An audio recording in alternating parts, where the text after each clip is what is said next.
This video is possible thanks to contributions to the Existence University Patreon by viewers like you. Thank you. This video is a follow-up from my latest video, as this is one of those too obvious to say, but I'm going to say it anyways for those that need the intellectual ammunition against nutters and for the nutters themselves.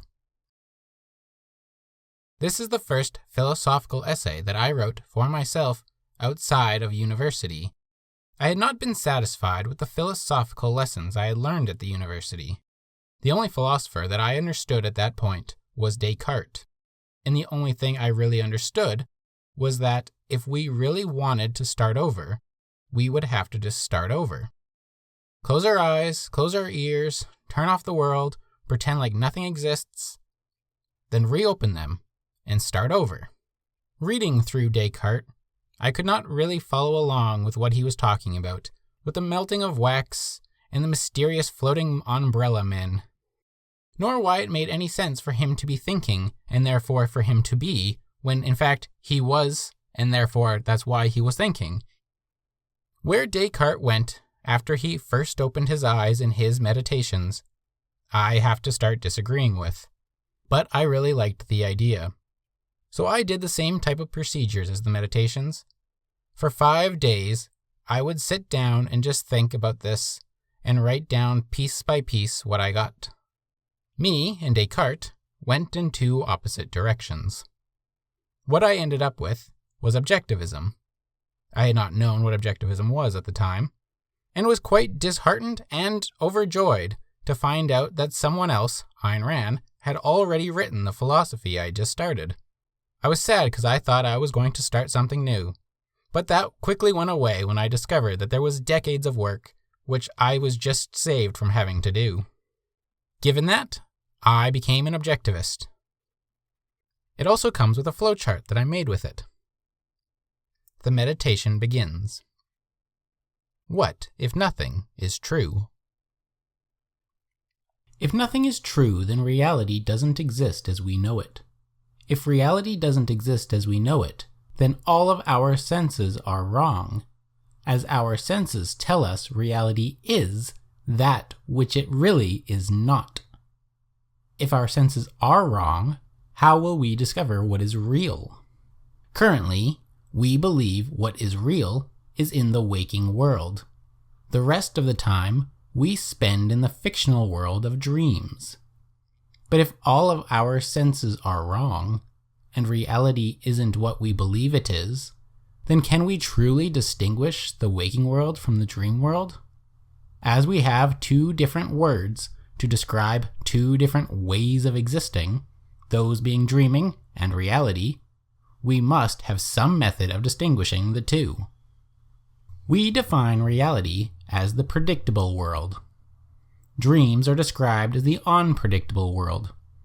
We do not yet know which is true, if either, but we do think that the two are different. Dreams can never provide new information. Reality can provide new information. Dreams are thus predictable in content, but unpredictable in context, whereas reality is unpredictable in content, but predictable in context. As dreams can never provide new information and can make known truths false, it is reasonable to abandon reasoning with dreams and focus solely on reality. Is reality real? By saying reality is predictable in context, we mean to say that reality is defined by cause and effect.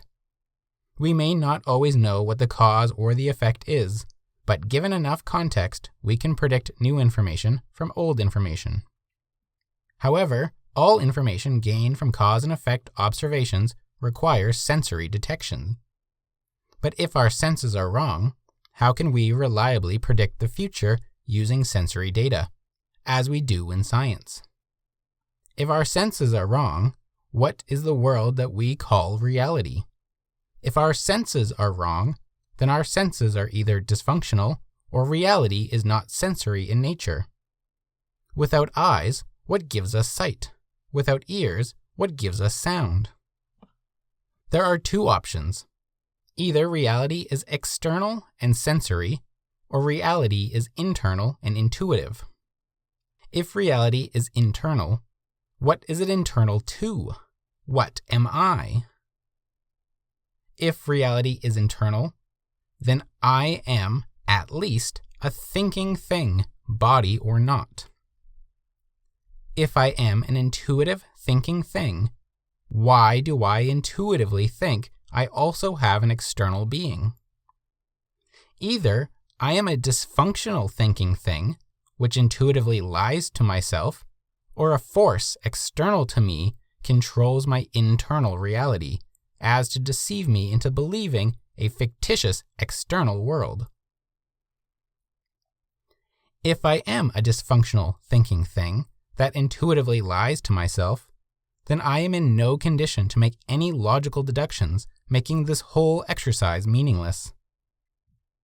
Therefore, to avoid that triviality, I am at least a dysfunctional thinking thing that can also reach logical truths, if not entirely functional altogether. If, however, a force controls my reality, internally or externally, it must exist in its own reality as I exist in mine.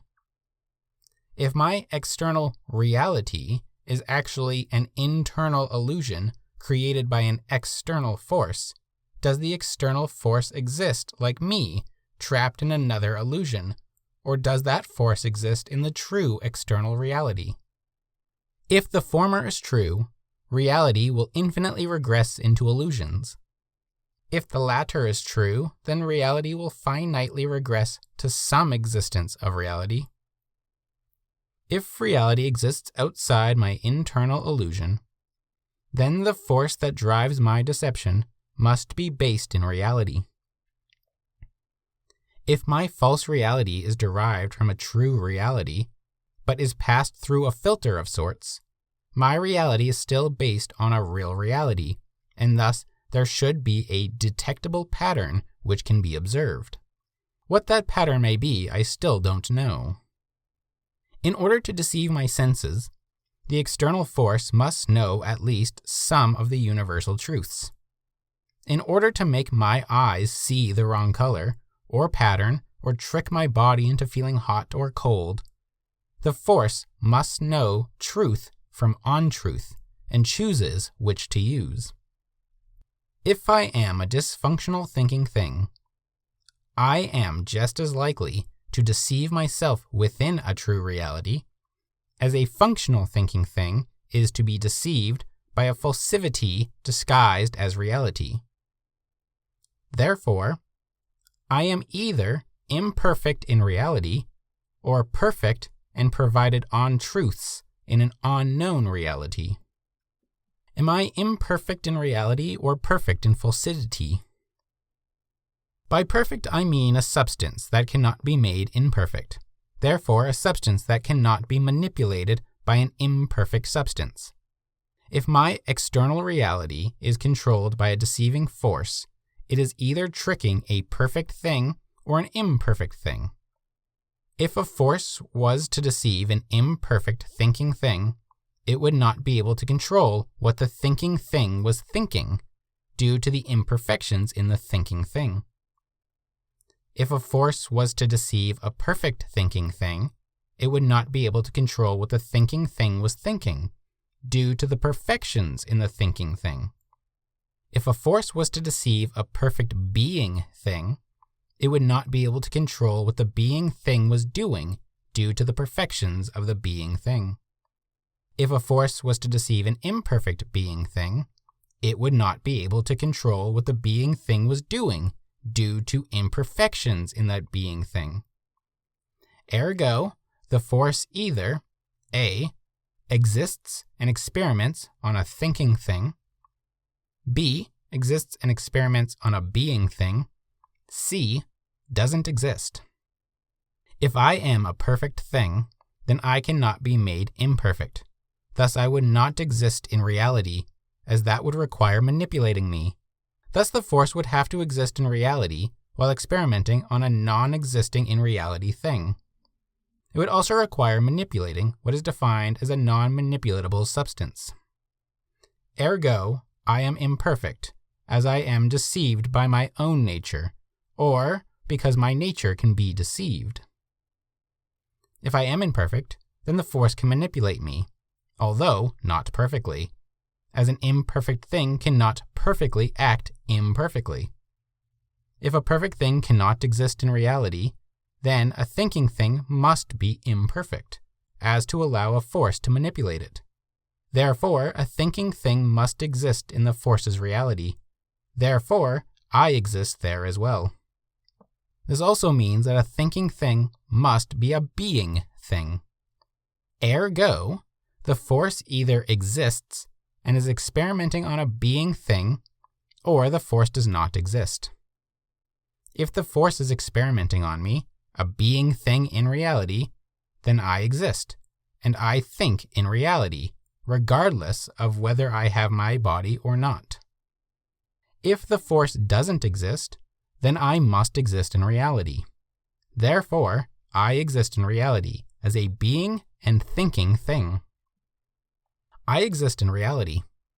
If I exist in the deceiver's force's world as an object which does not resemble my body in any way, then I must exist as a thinking thing which is being manipulated by a being into believing my being is different than it is. If the force is deceiving me in this way, then the deception would be in my senses. Why would a force manipulate another being into believing his being is different? I can think of a few examples, like in artificial intelligence, but there is no way for Descartes to have known this due to a lack of knowledge on the subject. If Descartes could not know the reasons we can provide today, then I am in no position to assume that I can think about the undiscovered. As I am currently meditating on whether I even exist in reality, if my being is being deceived, how can I question what the deceiver thinks? This question raises a better question. Does the deceiver force think? This line of inquiry was uncovered above. The force must think, as in order to deceive. The truth must first be known. The act of deception requires the deceiver to willingly choose the false answer over the true answer in the hopes of deceiving the other. If the force was always providing truth, the force would have to be the external reality, and it is my being's fault for any deceptions I think I perceive. If the force exists and is always providing on truth, then no rational, logical, mathematical reasoning would work. But as logical reasoning works for my external reality, the force must exist in the illogical universe. If the force exists in a universe where all truths are untrue, the force would not be able to exist in that universe. If the force was able to provide a mixture of truth and untruth, then the truth should provide enough context to predict more truth and reveal untruths. If the force exists in this way, the choice, and even the ability to choose which untruths to provide, is no longer an issue, as we can derive real truths from the predictable realities. Thus, if the force exists, it is no more unreliable than if it didn't exist at all. Thus, if the force exists, it is equivalent to not existing, and therefore it is safe to assume it doesn't exist. If I exist in the deceiver's force world as an object which does resemble my body in some way, or in every way, then I must exist as a thinking thing which is being manipulated by my being into believing my being exists differently or elsewhere. If the force is deceiving me in this way, I would be fully bodied in being, thus the deception would be in my thinking. In this sense, I am in a state of sleep. My body exists, my deceiver exists in the same reality, but I alone think that I am in a different reality. Given this, it may be possible to escape the force, which would require leaving the false reality to awaken to the real reality, and it can be concluded that it was all a dream. A very elaborate dream, unlike our dreams within it that were unpredictable in context. It was predictable in context. If a dream reality or a created reality is predictable and is replicated from the real reality, down to the quarks, it is safe to assume that this dream/false reality is equivalent to the real reality. Hence, if a force exists and manipulates a being into believing it is some different being, the force must be A, the universe, and the deception is caused by existing as an imperfect being, B, false and thus non-existent, C, exists as an equivalence to the real universe. If I can never escape the deception, I can never disprove its non-existence. However, I can act as if I exist in reality, as I either must, or I exist in a false reality so real that it is equivalent to real. If I can escape the deception, I will wake up in a slightly different reality. Thus, my reality is real to me regardless, and my truths come from real truths regardless. If my reality is real, and/or my truths are true. If I am a thinking thing, and I am in reality, then I must also be a being thing. If I am a thinking and being thing, and my truths are derived from reality's truths, then I can come to know my being as I did my thinking. My thinking tells me that reality is external and predictable. My reasoning has told me that if reality is internal, it must be because I am perfect, or reality is external, filtered, and incepted into my imperfect internal reality. My being tells me that reality is external and predictable. My feelings have told me that if reality is internal, it feels as if it is external and predictable. If I am wrong about reality and truth existing externally and continue living as if I was correct, I will live as I do now, as if I had never written a word, believing that I exist in reality. If I am wrong about reality and truth existing externally, and change my life as to discover the real world, I may escape into a similar reality with some sensory differences. If I am right about reality and truth existing externally, and continue living as if I was correct, I will live as I do now, as if I had never written a word, actually existing in reality.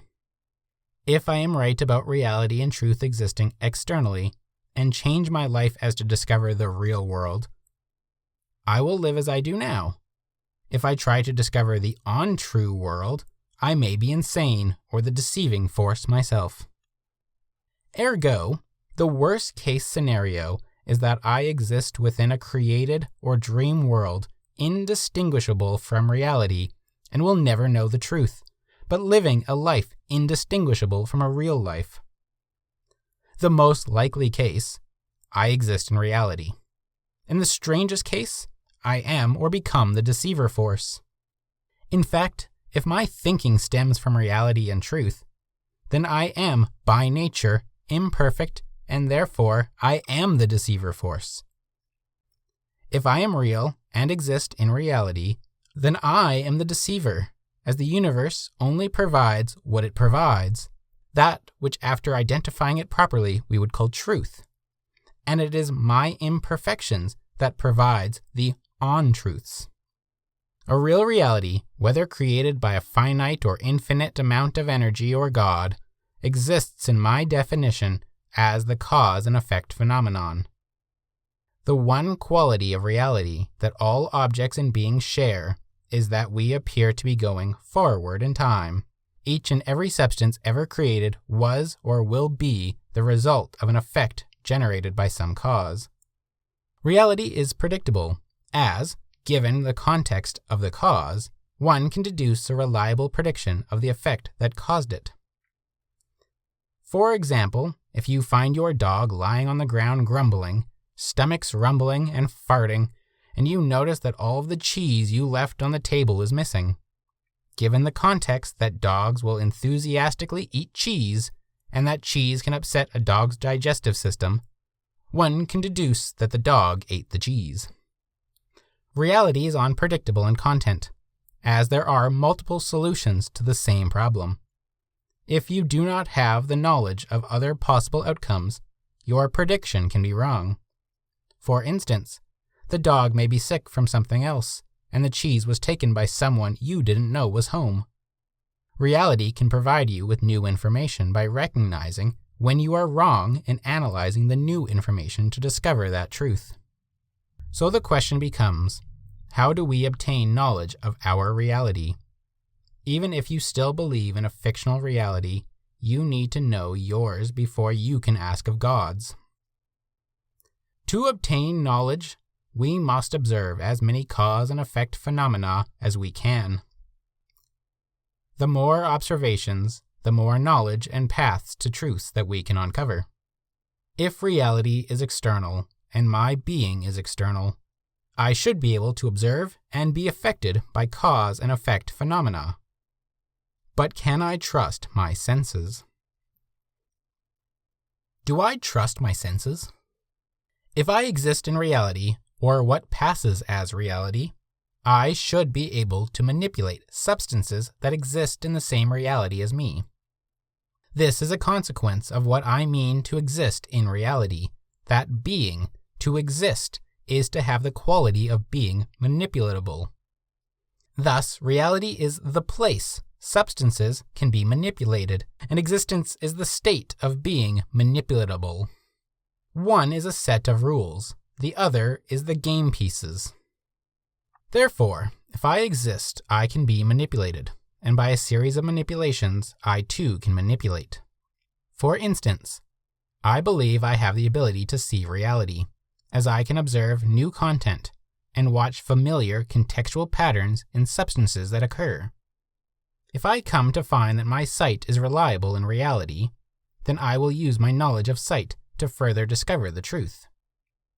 How can I test my being as to not fool myself with thinking I have a being I don't actually have? If reality is external, then truth should come from external substances. If reality is internal, then truth should come from an internal substance. If I am deceived and reality is internal, then all truths come from within me, and reality is internal. I too am within me, and there can be no being external to me or my knowledge. That would suggest that I am non-existent and all-knowing, making me perfect, God, reality itself. As I exist in thought, I exist and cannot be perfect, and therefore cannot contain all knowledge. Thus reality is external, and truth comes from external substances. If truth is external, then truth must exist, and, therefore, truth is manipulatable.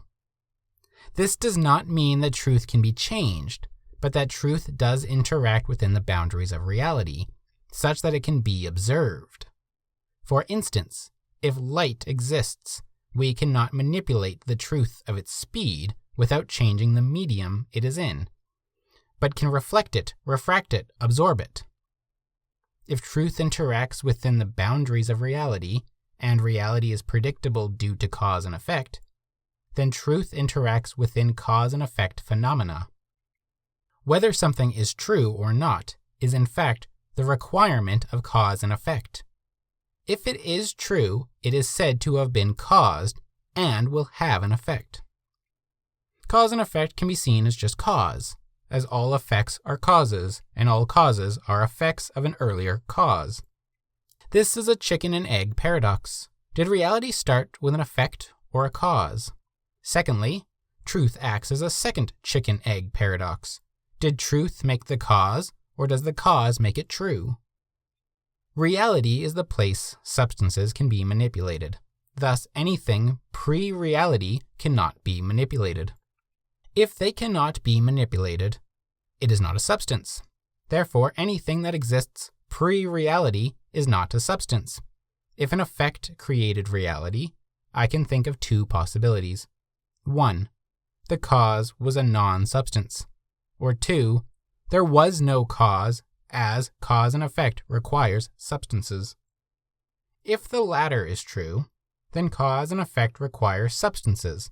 And what then of mathematics? Does 1 + 1 = 2 require substances to be true? It may be visualized with substances, or written with substances, or thought of with substance beings. But if any substance can be used to explain the existence of one, then one is therefore none of the substances. Yet it can be represented by all substances individually. If reality is predictable in context, but not in content, it is because, as I have shown, truth provides the context, and substance provides the content. Truth provides the context. Substance provides the content. Given the statement, truth provides the context, I mean to say that there is some basic truth that allows for basic substances. These substances must create their own set of rules based on their own basic truths. For instance, the basic truth that there can be one thing instead of nothing allows for one thing to exist. If one substance is created, it can be divided into two halves. This is true as 1 times 1/2 plus 1 times 1/2 equals 2 times 1/2, which equals 1. If we can add 1 plus 1, why not 1 plus 2, 2 plus 2, etc.? The substances thus create their own rules of manipulation based on their basic truths, and somehow, regardless of how, we exist in such a way to name and find truths such as 1, 2, 3, and so on. How then have we come to know truth? We believe something is true when it is predictable. The pursuit of science is to test the predictability of ideas as to generate further truths and understanding of reality. We have come to know these alleged truths through our senses, but how can we trust our senses know truth? If I exist, then I am a substance, created from basic truths. These truths are the foundation of reality, and are thus predictable. Therefore, a substance that can think should be able to manipulate objects and accurately predict the effects given some context of the cause. Thus, if my thinking manipulates my arm to pick up an object and then drop it onto the floor, I can predict that the object will fall, and when I drop the object, I can sense that it does fall. If I repeat this experiment multiple times and the results are contextually similar, I can assume that it is truth and move on to understanding how it is true. Thus, science, being the pursuit of predictable substances, builds from the assumptions of truth based on the evidence that the truth is true. Science is the methodology of how to discover truth, and it requires the observations of external reality to ensure the predictable hypothesis is true or false.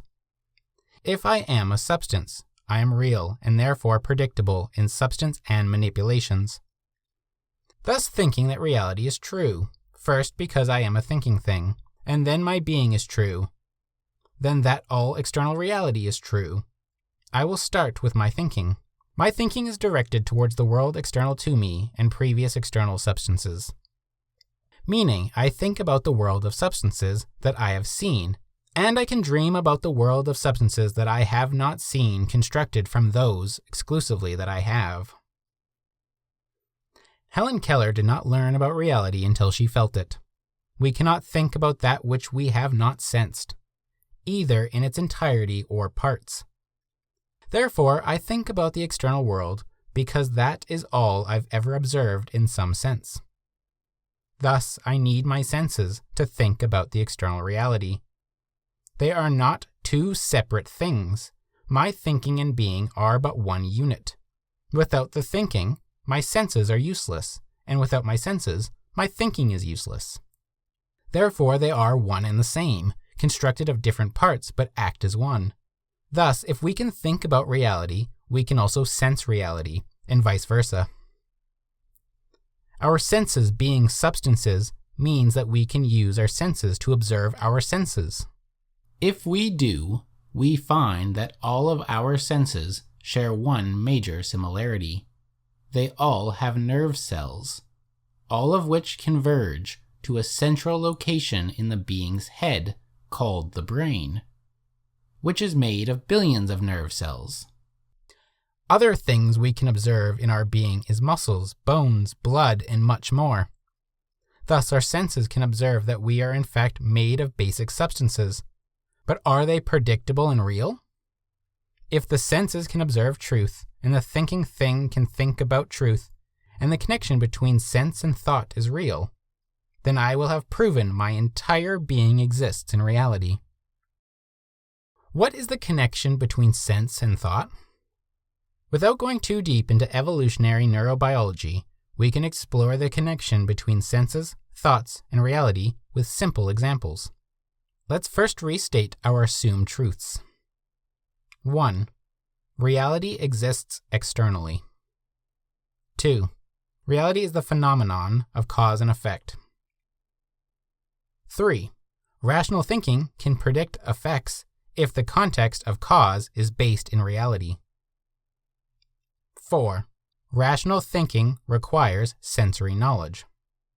5. Senses observe the reality external to themselves. Given this list of assumptions, we can observe that sensory beings are not required for reality to exist. This means that for sensory beings to exist, they must be the product of cause and effect. This must also be true for all non-sensory beings. In both sensory and non-sensory beings, the beings are formed by basic truths, such as chemical elements. However, only the sensory beings can observe that truth. That distinction is based on how substances interact with reality. A boulder interacts with reality through cause and effect. It was caused by the cooling of volcanic magma and is affected by air and water which shape it, and the boulder itself can affect other substances. However, it does not sense the things that surround and affect it, nor does it think about those it affects. If the wind pushes it, it may cause it to roll down the mountain and affect everything in its path, but it did not react to being pushed. It merely was affected by the force of the wind and continued to be affected by the force of gravity. The laws of nature which allow for cause and effect can act without sensory beings. Thus, a sensory being is a special case of nature's cause and effect phenomena. A sensory being is that chemical substance which uses the laws of nature to its continued survival. There is nothing inside a sensory being which can exist outside of reality, as it is reality that allows for that being to exist in the first place. Every function inside a sensory being is made of chemicals acting in accordance with the laws of nature, nothing more, nothing less. It took billions of years to form what we call senses, which are essentially just complex chemical interactions. There does not need to be a purpose to sensory beings, as there is nothing special or unreal about them. Just as hydrogen atoms can create a helium atom, a process that takes 6 protons and creates 1 helium-4 atom and 2 hydrogen-1 atoms, so too can one lipid membrane divide and proliferate into 2 lipid membranes. The chemical interactions of complex molecules can appear to seek a purpose of proliferation, but the actions do not actually require purpose, just physical laws. Thus, after billions of years of chemical exchanges, amalgamations, cleaving, proliferating, extinctions, and constructions, the simple becomes the complex. Today we live in a world of sensory beings of varying complexity, all of which are based on simple truths and operate according to the laws of nature. Without jumping straight into the complexity of the human senses, we can first observe how lesser beings sense reality. An amoeba senses its food through chemical attraction. A chemical gradient attracts or repels them without the need to think. But from an observer that can think, it appears to have a purpose in its movement, towards food and away from poison. The prokaryotes and eukaryotes that had natural chemicals that attracted them to poisons would die off, and those that did not would proliferate to create more beings that avoided poisons. A plant has photoreceptors that are chemical factories that contain carbon dioxide and water and use the energy of a photon to change 6 carbon dioxides and 6 water molecules into sugar and 6 oxygen molecules. The plant can also sense nutrients in the soil, and its roots will laterally grow towards the higher gradient. These senses allow the complex chemical being to survive without requiring purpose of thought, but requiring only the laws of nature. A lesser animal that we may consider non-thinking and acts merely on instinct. It senses the external world and interacts with it regardless of complex thought processes. In order for any animal to move, it requires thinking cells, that of neurons, in order to survive. Even if the animal can never predict a cause and effect event, it can interact with reality through sensory information. The eyes of an animal take in photons reflected off chemical elements and can use that information to obtain food, water, and sex without contemplating why it needs or wants those things. Sensory information thus does not require a rational being, as senses are just chemical interactions with external reality. Therefore, a rational being that uses its senses in order to produce rational thoughts is merely a being that can remember old senses and extrapolate effects from previously observed causes. A basic example would be a dog that notices a bunny for the first time will instinctually chase after it. It will also instinctually chase after a toy bunny that is thrown, but the dog can learn not to chase the bunny if the person throwing the toy continues to fake the toss. Through previous interactions with cause and effect, even a dog can extrapolate in some sense that the toy may or may not be thrown, and will sit and wait for the thrower to actually play the game properly. Thus, senses are chemical reactions to reality, manipulating the being's sense organs, regardless of rational thought, and therefore are directly related to and are a part of reality. Rational thought uses that interaction of energy and elements to predict future events by physically storing sensory knowledge in the cells through physical connections, all of which is produced by chemical elements.